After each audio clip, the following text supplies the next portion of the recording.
A few weeks ago, I announced $1 million package of services aimed at preventing and interrupting gang violence here in Bathgate and elsewhere in the 48th precinct. But I recognize that interrupting and preventing gang violence is only part of what we must do. We must also commemorate the life and legacy of Lesandro, Jr. Guzman Feliz, whose life was tragically cut short by the most senseless and savage act of gang violence that our city has seen in recent memory. The legacy that Junior leaves behind, summed up in the hashtag JusticeForJunior, has been an awakening for all of us. It has become a national rallying cry against youth violence and gang violence in our streets. The images of Junior's death have become to our time what the images of Emmett Till was to his own time. These images have made us more aware, more awakened to the sheer horror of gang violence in our midst, on our streets. See, gang violence has long plagued our neighborhood, especially the poorest parts of the city. But violence has largely gone unseen by most New Yorkers until the tragic death of Junior Guzman. Junior has awakened all of us. He has confronted us with a crisis that we cannot afford to ignore. And so in light of the legacy that he has left behind, as the local council member, I have directed the staff in the New York City Council to begin the process of renaming 183rd and Bathgate in honor of Junior Guzman. Not only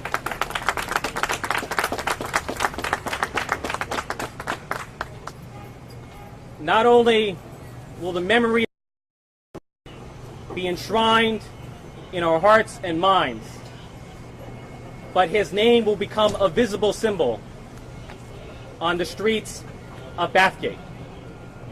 His is a name that will never be forgotten. His is a death that will never be in vain. Hoy estamos aquí para anunciar que esta calle va a ser nombrada en honor a Junior Guzman. La esquina está en la 183 y Bathgate Avenida. Yo doy mi sincero pésame a la familia Guzman Feliz y agradezco que estén aquí hoy día. The next person whom I will invite to speak is one of the most courageous people I've ever had the pleasure of meeting as a council member. There's nothing worse than the loss of a child, especially at the hands of gang violence. What happened to Junior is a mother's worst nightmare. But I have been amazed, inspired by the courage and the resilience and the leadership in the face of unthinkable trauma and tragedy that has been demonstrated by Leandra, who is an inspiration to me and to many others. And so I want to invite you to say your thoughts. Hi, good morning everyone, and God bless everyone. I'm really very happy with this honor for my son. I want to say thank you so much to Ritchie Torres to take that way in that honor for my son and everyone. And I'd like to do something like stop the violence, help people. That situation not happen again, never ever. I lost my son. I won't gonna have him back anymore. I miss him a lot, but I want to see the justice for my son after this honor. And thank you so much for the honor, but I want more. I want the justice for my son. I don't know what else to say. I don't have word to say. I have too much emotion in my head to try to say that I cannot explain properly. Thank you so much. You're welcome.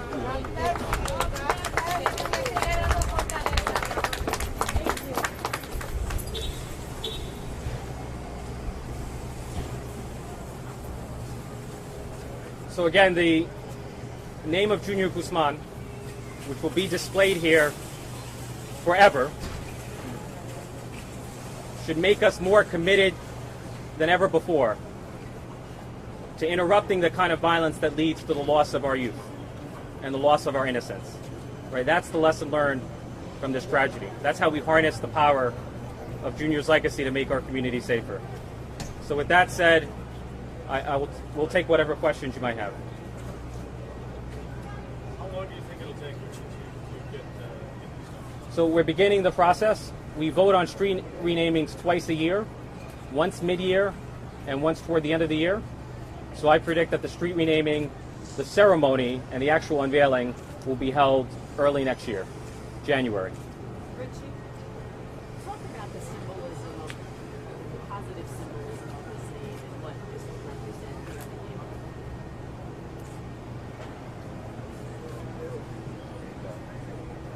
I mean, even though the circumstances of Junior's death are tragic, I think we should recognize that what has been inspiring is the outpouring of support for Leandra and from the community. Right? Thousands of people have raised funds. Thousands of people have signed petitions. You've even had celebrities like Cardi B weigh in. And so it's a reminder that there's more good than evil in the world. There's more lightness than darkness in the world. And that's something that should never be forget, even in the depths of tragedy. And so that's what Junior represents to me, and he represents our obligation to do everything we can to confront gang violence at its core, because it's making all of us sick. It's traumatizing all of us. When a young person looks up at this sign, Actually, do you want to share your thoughts on what?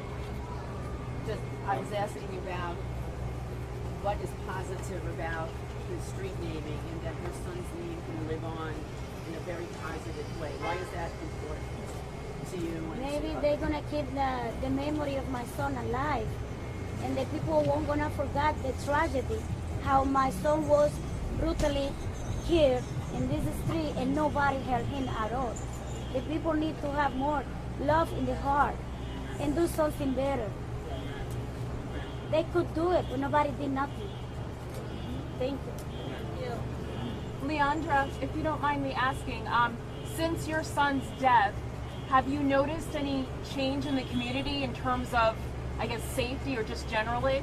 I see all the support and all the people, like now, doing media, and everybody know about it, but probably it's gonna make a difference. Have you seen any difference yet? Like yes, like now, see? We're gonna push the difference. So stop that. So do you think, do you think that crime has gotten better or people are more aware of, do you think that crime situation has gotten better or the situation with violence in this neighborhood has gotten better since your son's passing? This is something that has been happening forever. Everybody's been working. We have to continue to work more and make a difference. Getting new laws to stop the violence. And then also, I know this has been so difficult for you, but we just wanted to ask, do you know whether your son knew any of the people involved in his death? No, sweetheart. You didn't I don't know. anybody? Yeah. So your No son one. didn't either? Yeah. No. Thank you so much. You're welcome. Ritchie, what about the example that he set in being involved in the Explorers program, being involved in an organization that was positive and not a gang, it's an organization that is violent? When you grow up in the Bronx, you're surrounded by temptations and entanglements. And he made a decision to live his life the right way. And he was a member of the Explorers, and he had dreams of becoming an officer. But Junior has changed the world. He's had a far greater impact than any of us could have possibly imagined. And the trouble is, when you live in the Bronx, we are constantly hearing stories of shootings and violence, and you become desensitized. But what happened to Junior was so shocking and so tragic that it has awakened us. And we've come to realize that's not something that we can become desensitized to. We can't accept this as a new normal. We have to stand up rather than stand by. You obviously encouraged your son to join the Immigrant Explorers program. What do you say to families with young men in their lives to join something like that rather than the street gang?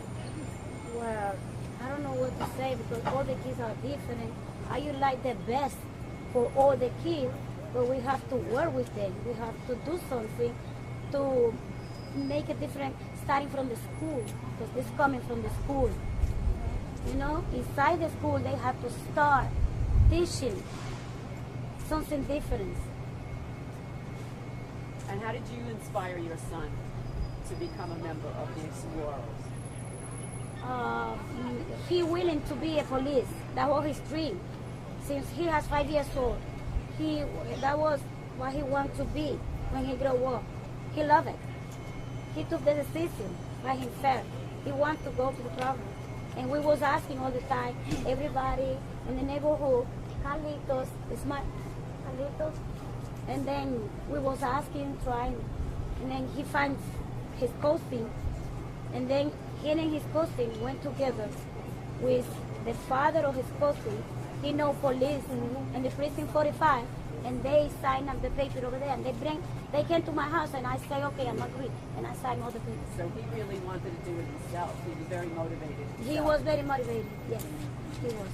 Did you want to talk about that? No, I just wanted to say that he was a good kid, and he was always coming to me for me to take him to the precinct. But I was always wind up doing some type of community service work. And like she says, he took it on his own. That's the motivation that he had to become a police officer. And this is what he did. He went on his own and did what he had to do. And I just want to say I have to give a lot of love because I lost a son the same way. And I know what she's going through. I know what she's feeling. That's why I was by her side from day one, from the very beginning, because it's not easy losing a son. And she's been upright because I know God is with her. Because we've been praying for her. The whole community has been praying for her. And I just wanted to tell everybody that's here, we still got to keep our communities in prayers because what these communities need, and we're short in, is God. And we need God in these communities. Yes. Okay? And I just What's your name? Reverend Byers. First name? First name? Oh, Carlos. Yes. And I just want to thank Ritchie Torres for doing everything that he's done. Bless him, because I always tell him I love him. Because whenever we need something in this community, the first person people reach out to is Ritchie Torres' office. And he's not just here for this, because he does so much for these communities, especially here, that I'm trying to find out how he finds the time to have a social life. Because it's hard, because everybody's always in his office, and he's always doing something magnificent for this community. And I want people, I have to give him his props. You know how they give us awards? I'm trying to find an award we can give our officials, but I have no idea what to give them. But love and pray for him and help him that God gives him another day of life. And God bless you. And God bless him. Amen to that? Amen. Amen. Amen. I think that's a good way to end it. Amen. Amen. Thank you, everyone. Thank you. God bless. Thank you.